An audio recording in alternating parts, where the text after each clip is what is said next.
Yan, so ganito mga kabisland ang itsura po nito pag high tide, ano. So yung video po kasi natin kanina ay low tide po siya. So kaya medyo marami po siyang nakalitaw na mga mga kalat, ano. So ganito po yung itsura niya ngayon sa high tide. Yan. So ito po pataas pa lang po yung tubig nito, no. Yan. Yan. Ang ganda rin mga kabisland.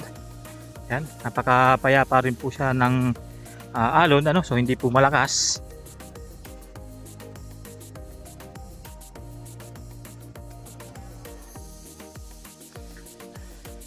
Ito mga kabislan, di na po siya kasama, no? So hanggang dito lang po tayo sa area na to. Dito po yung lot A. Yan, ito hanggang diyan. Yan. Lot A po siya, no? Yan. So ganito po yung itsura nito. Yan.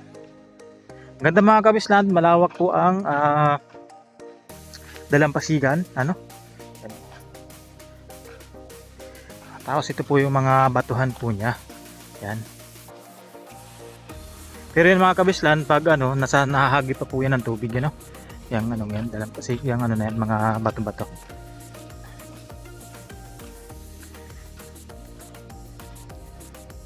So yan po mga kabislan, rin po yan, yan po yung Kapalongga, Camarines Norte, yung isla na yan. So pansin po ninyo, halos napapalibutan rin po tayo ng mga bundok, ano? Yan. Kaya ito po ay medyo swabe lang din, o banayad lang po talaga yung alon dito. Yan, banayad na banayad lang.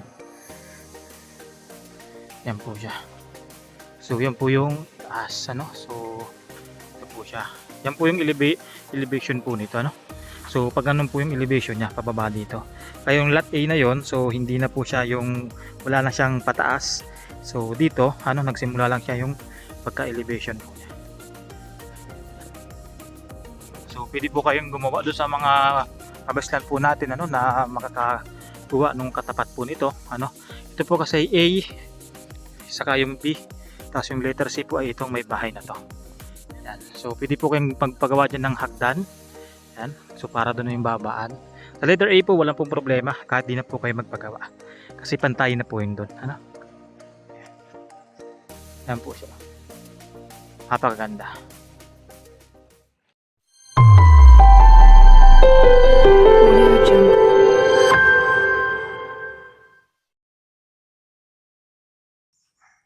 Good morning mga kabislan. So dito po tayo ngayon sa Santa Elena, Camarines Norte.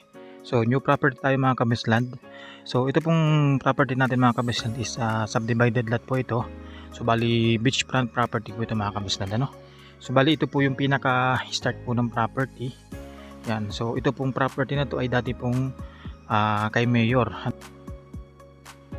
Yan, ang kagandahan nito mga kabislan, napakalapit lang po nito sa town proper po ng Santa Elena. So nag-drive lang po kami ng mga 13 to 15 minutes makapunta po dito sa property na to, So ito naman mga kabislan, bali meron lang po siyang daan dito. Yan, ganito. So actually doon po nag-start pa yung property. Pero hindi na po ito ibebenta, Ito po kasi ay manggahan ito. Yan. So ang ibebenta lang po ay yung part po dito, po, itong mga nyugan. Yan, so kaya dito mga kabislan, mapapansin po ninyo yung daan po dito ay ganito. So kasi private property na po ito. So pero maganda naman ito mga kabislan, simula po dun sa town proper ng Santa Elena papunta po dito. So hanggang dyan lang po yung semento. So mga 200 meters lang naman po yung ganitong klase ng daan, Pero sabi naman po ng seller natin, so tatambakan po nila yan para at least maganda po yung dito, kalsada po dito. Yan. So ito mga kabislan, ilalagay ko na lang po sa description ng video po yung total po na sukat at saka po yung price nitong property natin. Yan. So ito mga kabislan, may nandito yung bahay ng tenants nila, pero yan, may usap naman na sila ng seller.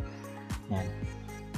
So ngayon nga po kasama po natin yung ibang buyer po natin and sila engineer. So susukatin na rin po ito mga kabislan.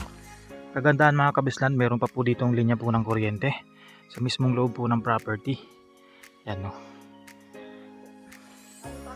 And ang kagandahan pa nito, yan, so talagang flatland po siya, Yan po. So meron lang ganito mga kabisland na meron po siyang ganito na wave na ganito, pero ito po medyo balon.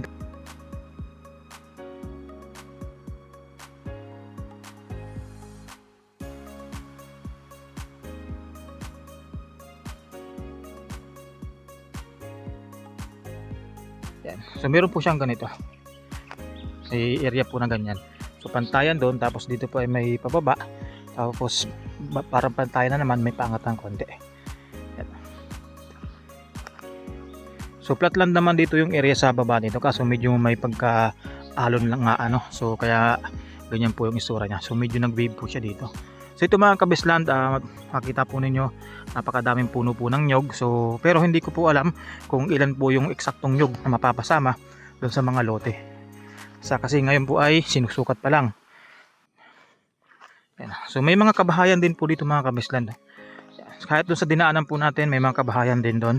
Kaya maganda po dito, talagang ito po ay residential. So pwede talaga kayo ditong manirahan. Kung gusto nyo po ay lumipat na ng lugar, dito na kayo sa probinsya, so pwede po ito sa inyo. Tapos may mga lote din po na mayroong mga ganitong puno.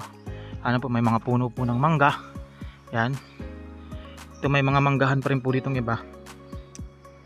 Bukod po dun sa manggahan talaga na humaharvest po ng isang truck. Ito po may mga bunga nga po dito yung mangga. Yan. So yan po mga kabisland ay hindi ko pa alam kung anong lot number ang makakasama dito, no? So at least makita po ninyo yung pinakalugar po dito.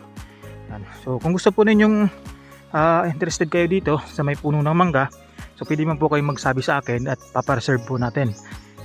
Pag-usapan natin kung gusto nyong ipareserve itong pisto na to. Para pag nasukat na po ito, malaman na natin ang lot number. Ayun, at least ay inform ko po kayo, no? So meron po siyang mga ganito din na malalaking puno. May puno po ng nara, tapos mangga na naman yon. Ito po ay gumihan yata po ito. O yung ugob kung tawagin, yung ginugulay. Po siya. So halos ganito man mga kabisland ang structure po ng lupa po dito. Pantayan siya ito, tapos ito lang talaga yung niya. Ito lang talaga yung medyo nag-wave niya. Tapos pantayan naman doon sa ibaba niya. So kung gusto po ninyo ay mayroong ganitong style, so pwede naman.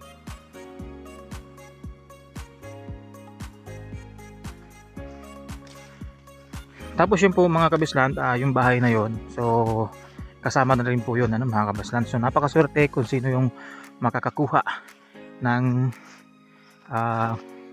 pwesto po doon, yung bahay na yon. So pwede po ninyong ipa-reserve po agad yun. So ito mga kabisland, ang reservation naman po nito is 100,000. So ang kagandahan nun, so deductible na po siya doon sa total price.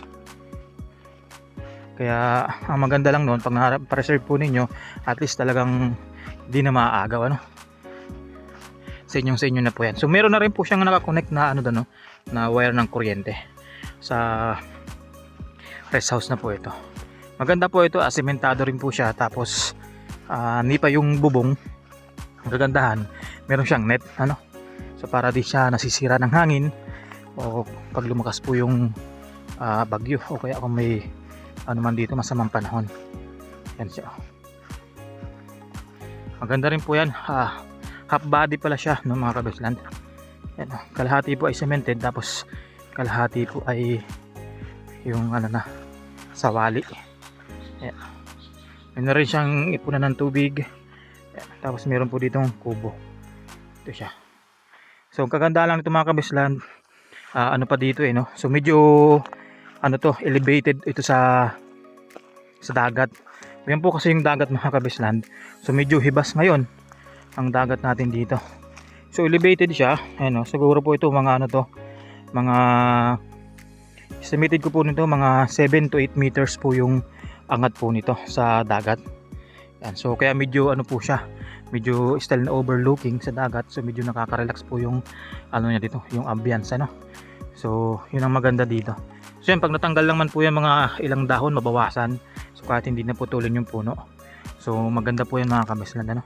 Saka yung hangin, napakasariwa. So mayroong malaking puno po dito, so hindi ko po ito alam kung anong puno yan. So hindi naman rin siya namumunga. Yan, ito mga kabislan, no, napakaganda nito. So ito po mga kabislan ay 7 to 8 hours drive. Ano po? So from Metro Manila. So yung iba nakukuha po ito ng mga 6 hours lang. Ano po? Pag wala pong masyadong traffic. Ayan, kung halimbawa yung iba sanay na po sa daanan po dito sa papuntang Bicol region. So ito po ay malapit po sa town proper. So ang town proper naman po ng Santa Elena is yan, marami na rin pong mga kainan, marami na rin pong mga establishment, ano po, maraming schools. Yan, so kaya kung dito talaga kayo maninirahan, so pwede rin.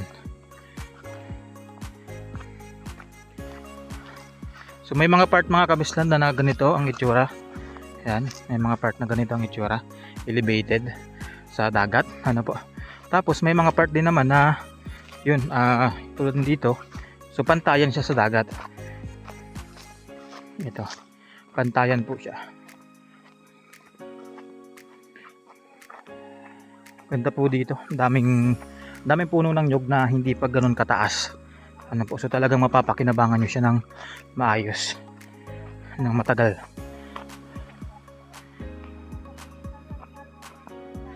Yan, so ito mga kabislan yung pinakadagat nya. Napakalaki din po ng seashore po dito, napakalawak. So yung frontage nito mga kabislan, ilalagay ko na rin po sa ating description. Yan, so para at least makita po ninyo. Kasi kasalukuyan pong sinusukat po nila engineer. Yan, so ganito po yung dagat niya mga kabislan. Ngayon po kasi ay pahibas na, ano po. Yan, pahibas na kasi kaya ganyan po yung tubig niya.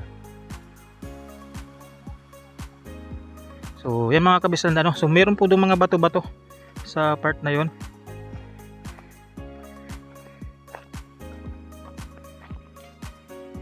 Yan, so ito mga kabislan, napakaganda.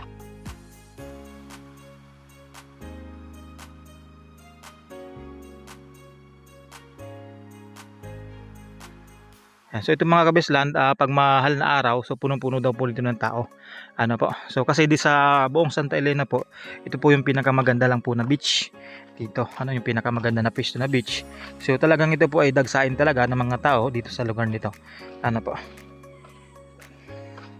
Kaya kahit ito po hindi naman siya ganun ka puti yung buhangin, pero dahil sa ito po yung pinakamaganda talaga yung pwesto, so dinadayo pa rin mga kabislan. Kaya kung halimbawa gusto po ninyo na gawing business yan, yan, so paliguan, so pwede.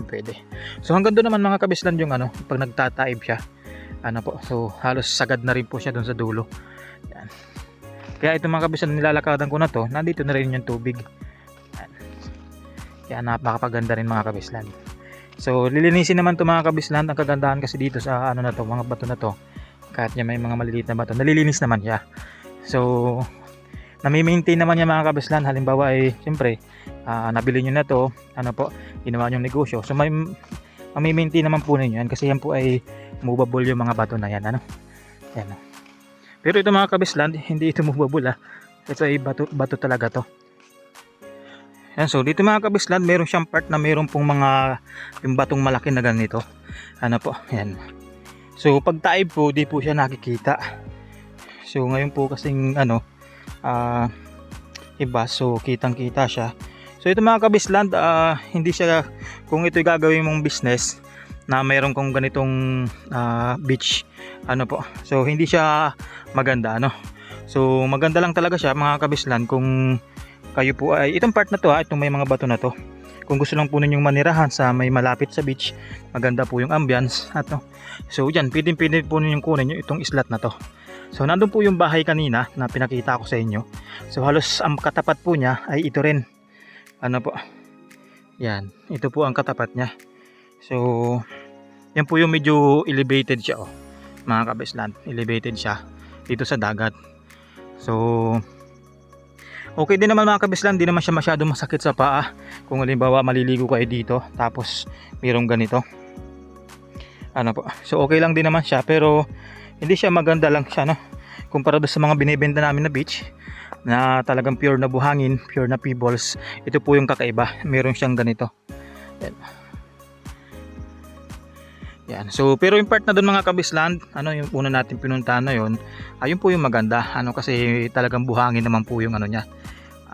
Harapan talaga niya. Dito lang kasi nagkaroon ng bato. So meron din dito mga kabisland na parang malalim na balon ito.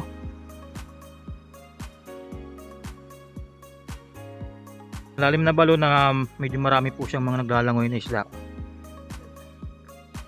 So hindi ko lang siya alam kung gaano po siya kalalim, so para sa may butas. Yan. So yan ang katapat po niyan mga kabislan, itong bahay na to, yung pinakita natin. So kung makukuha po ninyo yan, maganda mga kabislan, so meron na kayong bahay. So ito po yung dito, tsura po ng dagat. Yan. So madami siyang malaking bato, pero pantay naman po yung mga bato niya mga kabislan. So may mga sumusobra-sobra lang tulad ng ganito. So ang kagandahan nito mga kabislan, hindi naman siya putik,